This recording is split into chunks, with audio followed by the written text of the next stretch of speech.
لوگوں کے تانوں کی پرواہ مت. جب ایک چیز آپ کے بس میں نہیں ہے تو اس پہ سوچنا کیسا. یہ بھی ایک بہت بڑا نسخہ ہے سکون کا کہ جو چیز آپ کے اختیار میں نہیں ہے اس کے بارے میں سوچنا بند کر دو. دیکھو نوح علیہ الصلوۃ والسلام اپنے بیٹے کی ساری زندگی تربیت کرتے رہے مگر وہ کافر نکلا. آخری وقت میں نوح علیہ السلام کو اپنے بیٹے پر کتنا پیار آیا کہ میری کشتی میں سوار ہو جا. بیٹا کہتا ہے سآوی الی جبل یعصمنی من الماء, میں پہاڑ پہ چڑھ جاؤں گا جو مجھے پانی سے بچا لے گا. پیغمبر کو اپنی اولاد سے بہت محبت ہوتی ہے, بہت زیادہ ہے. جیسے یعقوب علیہ السلام کو تھی نا اپنے بیٹے سے. کتنا درد ہوگا اس وقت نوح علیہ السلام کے دل میں, کیسے تڑپ رہے ہوں گے. لیکن بیٹا باز نہ آیا. وحال بینہم الموج فکان من المغرقین, ایک موج آئی اور اس کو غرق کر دیا. نوح علیہ السلام نے اللہ سے دعا مانگی ان ابنی من اہلی, اے اللہ میرا بیٹا میرے اہل و عیال میں سے ہے, تو نے تو وعدہ کیا تھا تو میرے اہل و عیال کا خیال کرے گا. اللہ نے کیا فرمایا انہ لیس من اہلک, یہ تیرے اہل میں سے نہیں ہے, اس کا عمل ٹھیک نہیں ہے. فلا تسألنی ما لیس لک بہ علم, دوبارہ یہ سوال مجھ سے مت کرنا. اب یہ نہیں کہ نوح علیہ السلام بیٹھ گئے اور یہ کیا ہو گیا اور اب سوچیں یہ تو بڑھ گیا. بس نوح علیہ السلام نے فوراً استغفار کیا. اعوذ بک ان اسألک ما لیس لی بہ علم, اے اللہ میں تجھ سے پناہ مانگتا ہوں ایسی چیز کی, میں تجھ سے ایسا سوال کروں جس کی دلیل میرے پاس نہیں. بس بھول گئے. اب یہ تھوڑی کہ روتے رہیں بیٹھ کے, بھئی جو چیز بس میں نہیں ہے چھوڑ دو.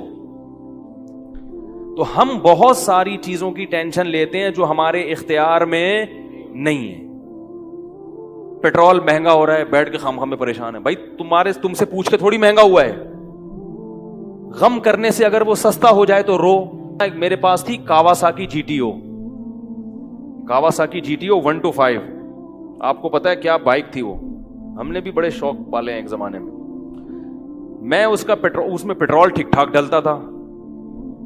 اب جب پیٹرول مہنگا ہوتا تو سب سے زیادہ متاثر میں ہوتا تھا اس سے.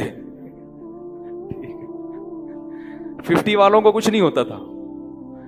تو میں ایک دفعہ پیٹرول پمپ گیا, میں نے پیٹرول ڈلوایا اس میں, تو اس نے کہا وہ 5 روپے پر لیٹر بڑھ گیا ہے. مجھے بڑا غصہ آیا. میں نے ساتھ والے سے کہا, میں نے کہا یار یہ کیا مذاق ہے یار, ہر تھوڑے دن کے بعد 5 روپے بڑھ رہا ہے, تو آپ کو غصہ نہیں آیا؟ اس نے کہا صرف میرے لیے تھوڑی بڑھ رہا ہے, پوری قوم کے لیے بڑھ رہا ہے نا. تو مجھے اس کی بات بڑی اچھی لگی. اس نے کہا میرے اکیلے کے لیے بڑھے تو مجھے غصہ ہے, سب کے لیے بڑھ رہا ہے تو چلو ٹھیک ہے. اس دن کے بعد سے اب تک پیٹرول بڑھنے پر مجھے غصہ نہیں آیا. میں یہی کہتا ہوں یار مجھے ٹینشن لینے سے کیا ملے گا. 100 روپے لیٹر بڑھ جائے, زیادہ زیادہ یہ ہوگا, بہت زیادہ بڑھے گا تو گاڑی بیچ دو. بھائی نہیں ہمارے کنٹرول سے باہر ہو گئی ہے, گاڑی بیچ دو, دوبارہ آ جاؤ, ٹیکسی پہ آ جاؤ, پھر بھی ہے تو پھر رکشے پہ آ جاؤ, پھر چنچی پہ آ جاؤ, پھر پیدل ہو جاؤ. جو چیز اختیار میں نہیں ہے اس کی ٹینشن لینا حماقت ہے. بات آ رہی ہے سمجھ میں؟ اسی طرح یاد رکھو اولاد کی تربیت کا معاملہ ہے.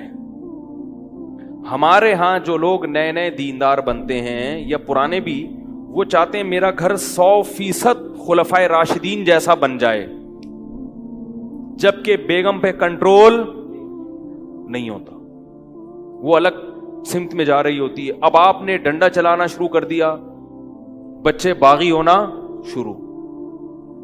وہ بجائے دین پہ آنے کے ابا کو مکھنچو سمجھنا شروع کر دیتے ہیں اور بغاوت پھیلتی ہے.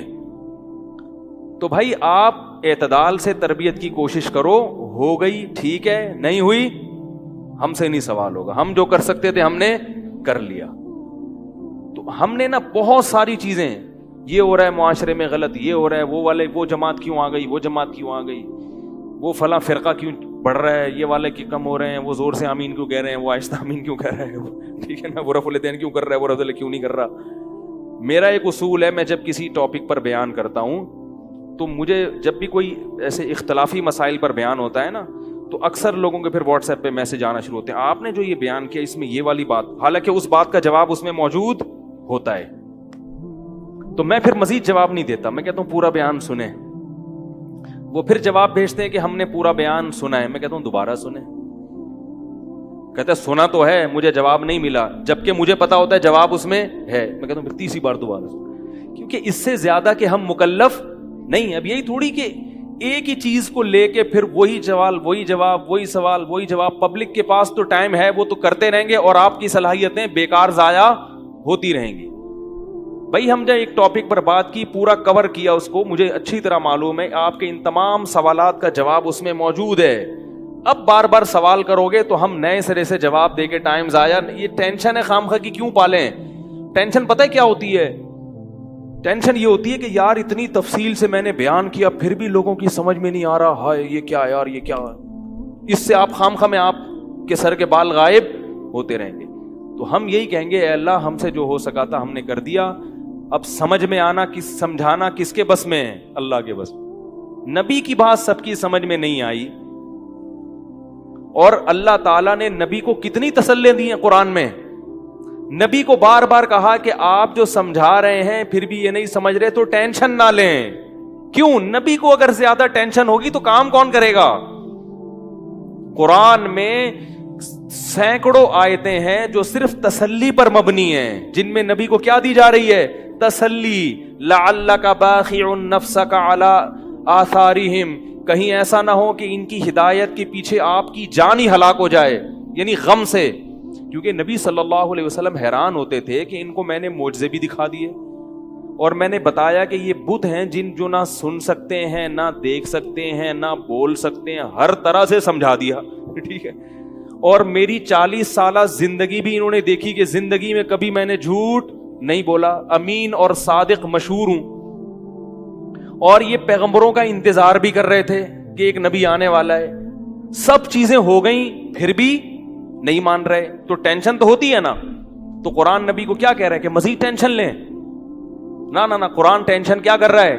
کام. نہ ٹینشن نہ لیں, ٹینشن نہ لیں. ما انت علیہم بمسیطر, آپ ان پر نگہبان نہیں ہیں, داروغہ نہیں ہیں, گن پوائنٹ پہ نہیں لائیں گے آپ کسی کو, آپ سے سوال نہیں ہوگا. آپ بلغ ما ارسل الیک من رب انزل الیک من ربک, آپ کا کام ہے پہنچانا. یہاں تک کہ اپنے سگے چچا ایمان نہیں لے کر آ رہے, جنہوں نے آپ کو پالا بچپن سے. چلو وہ تو دشمن تھے, وہ ایمان نہ لائیں تو انسان صبر کرتا ہے, یہ تو دشمن ہے.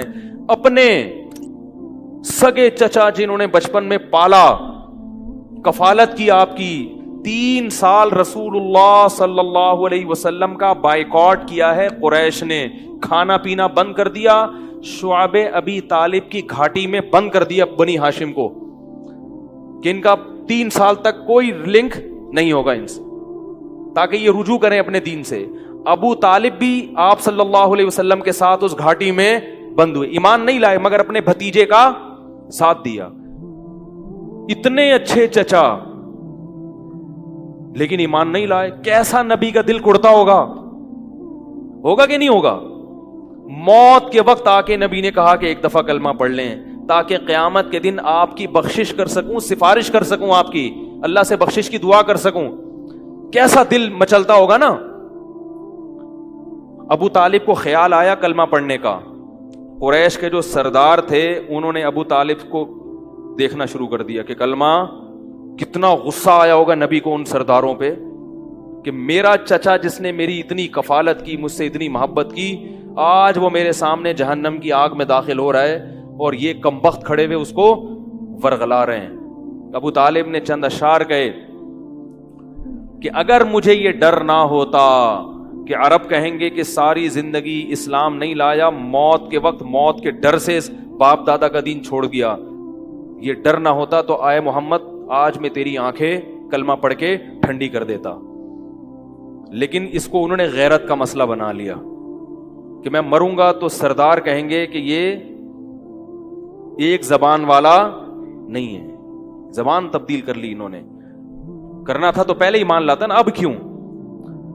اور وَلَقَدْ عَلِمْتُ بِأَنَّ دِينَ مُحَمَّدٍ مِّن خَيْرِ أَدْيَانِ الْبَرِيَّةِ كُلِّهَا, مجھے یقین ہے کہ محمد جو میرا بھتیجا دین لے کر آیا ہے تمام دنیا کے دینوں میں سب سے افضل ہے. لولا الحذار لولا الملامت او حذار مسبت, اگر ملامت کا خوف یا لوگوں کے برے بھلے کہنے کا خوف نہ ہوتا تو آج میں اپنے بھتیجے کی آنکھیں ٹھنڈی کر دیتا. کیسا دل کڑا ہوگا میرے بھائی, کیسا, جس کو جہنم کی آگ کا یقین ہے اور ان کو معلوم ہے کہ میرا چچا جہنم کی آگ میں داخل ہونے والا ہے, کیسا تڑپ رہے ہوں گے. اور ابو طالب کی آنکھیں بند ہو گئیں. نبی صلی اللہ علیہ وسلم اتنے غمزدہ ہوئے. اللہ نے پھر کیا دی؟ تسلی کی آیتیں کہ ٹینشن نہ لو. یہ میں آپ کو کیوں واقعات سنا رہا ہوں کہ جب اتنے بڑے بڑے غم کے واقعات میں اللہ ٹینشن لینے کو پسند نہیں کر رہے, تو ہماری چھوٹی چھوٹی, اس کی پکوڑے کی دکان چل گئی, میری دکان بند ہو گئی, اس کو سواری مل گئی ہے بھائی رکشے میں, مجھے سواری نہیں ملی, ان چیزوں میں ٹینشن لینے کا کیا مطلب؟ بہت مشکل ہے یار, کیا کریں یار. ہماری ٹینشن یہی ہوتی ہے نا یار, سیٹنگ وہاں چل رہی تھی, ابا نے رشتہ وہاں طے کر دیا. یہ کوئی ٹینشن کی چیز ہے؟ ٹینشن تو وہ ہے جو نبی کو ہوئی تھی. یہی ٹینشن ہے آج کل. تو نبی کو کس قدر غم ہوا ہوگا.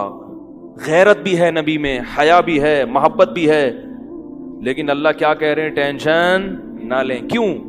وہی اصول جو میں نے آپ کو بیان کیا کہ جو چیز اختیار میں نہیں ہے اس پر ٹینشن نہیں لینی چاہیے. انک لا تہدی, یہ آیتیں نازل ہوئیں, من احببت ولکن اللہ یہدی من یشاء. اے محمد, جس سے آپ محبت کرتے ہیں اس کو ہدایت دینے کے مالک نہیں ہیں. محبت الگ چیز ہے, ہدایت ہمارے ہاتھ میں ہے, آپ کے ہاتھ میں نہیں ہے. اب اگر نبی اسی غم کو لے کے بیٹھے رہتے تو کہاں سے دعوت اور تبلیغ کا کام ہوتا؟ آپ صلی اللہ علیہ وسلم سے حضرت عائشہ نے پوچھا کہ ابو طالب جو اتنی خدمت کرتا تھا, آپ کی کرتے تھے, اور اتنا کچھ انہوں نے کیا, کیا یہ نیکیاں قیامت کے دن کام آئیں گی؟ آپ نے فرمایا ہاں. کتنا کام آئیں گی کہ جہنم کے نچلے طبقے سے اللہ اٹھا کے اوپر والے طبقے میں لے آئے گا, اور پاؤں میں صرف آگ ہوگی مگر اس سے دماغ ایسے کھولے گا جیسے ہانڈی. ابو طالب پورے جہنم کی آگ میں نہیں ہوں گے, صرف ان کے پاؤں جہنم کی آگ میں ہیں. اس سے پتہ چلتا ہے کافر کی نیکیاں کام تو آتی ہیں مگر عذاب کم کرنے میں, عذاب ختم کرنے میں نہیں. بھی ہم دیکھتے ہیں کہ دنیا میں بہت کچھ غلط ہو رہا ہے, دلائل کے انبار لگا دو پھر بھی لوگ نہیں مانتے, اور فرقواریت, ایک دوسرے پہ تان و تشنی, گھریلو حالات میں گڑبڑ. تو اس میں اگر آپ ٹینشن لینا شروع کر دو گے تو پھر سوائے ڈپریشن کی گولیوں کی ایک نئی ٹینشن لگ جائے گی. جس دن گولی نہیں کھائی اس دن عجیب سا ہو گیا. ڈپریشن کا مریض کو جس دن گولی نہ ملے وہ خود گولی کی طرح بن جاتا ہے, وہ پھر کئی لوگوں کو گولیاں کھانی پڑتی ہیں اس سے بات چیت کے بعد. تو اس لیے میرے بھائی دو چیزیں یاد رہیں گی, ایک نیند اور دوسرا ٹینشن. جتنا ہو سکے, پھر بھی اللہ کی طرف سے ہوتی ہے, ایسا نہیں ہے کہ ناممکن ہے 100% ہی ختم ہو جائے, یہ تو ممکن نہیں ہے, لیکن بہت سی چیزیں خود مسلط کی ہوئی ہیں.